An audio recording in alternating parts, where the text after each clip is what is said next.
ಕನ್ನಡ ಸಂಸ್ಕೃತಿ ಇಲಾಖೆ ಹಾಗೂ ಜಿಲ್ಲಾಡಳಿತ ವತಿಯಿಂದ ಮೈಸೂರಿನಲ್ಲಿಂದು ಆಯೋಜಿಸಿದ್ದ ಸಿದ್ದರಾಮೇಶ್ವರ ಜಯಂತಿ ಕಾರ್ಯಕ್ರಮವನ್ನು ಮುಖ್ಯಮಂತ್ರಿ ಸಿದ್ದರಾಮಯ್ಯ ಉದ್ಘಾಟಿಸಿ ಸಿದ್ದರಾಮೇಶ್ವರ ಭಾವಚಿತ್ರಕ್ಕೆ ಪುಷ್ಪ ನಮನ ಸಲ್ಲಿಸಿದರು.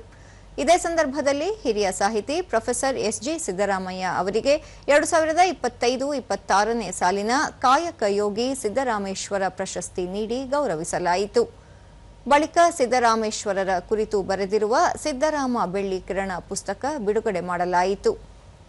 ಈ ವೇಳೆ ಬೋವಿ ಗುರುಪೀಠದ ಸಿದ್ದರಾಮೇಶ್ವರ ಸ್ವಾಮೀಜಿ, ಸಚಿವರಾದ ಶಿವರಾಜ ತಂಗಡಗಿ, ಕೆ. ವೆಂಕಟೇಶ್, ಶಾಸಕರಾದ ಹರೀಶ್ ಗೌಡ, ಅನಿಲ್ ಚಿಕ್ಕಮಾದು, ವಿಧಾನ ಪರಿಷತ್ ಸದಸ್ಯರಾದ ಡಾ ಯತೀಂದ್ರ ಸಿದ್ದರಾಮಯ್ಯ, ಡಾ ತಿಮ್ಮಯ್ಯ, ಬೋವಿ ಅಭಿವೃದ್ಧಿ ನಿಗಮದ ಅಧ್ಯಕ್ಷ ರಾಮಪ್ಪ, ಮೃಗಾಲಯ ಪ್ರಾಧಿಕಾರದ ಅಧ್ಯಕ್ಷ ಎಂ. ರಂಗಸ್ವಾಮಿ, ಜಿಲ್ಲಾಧಿಕಾರಿ ಲಕ್ಷ್ಮೀಕಾಂತ ರೆಡ್ಡಿ ಸೇರಿದಂತೆ ಹಲವರು ಉಪಸ್ಥಿತರಿದ್ದರು.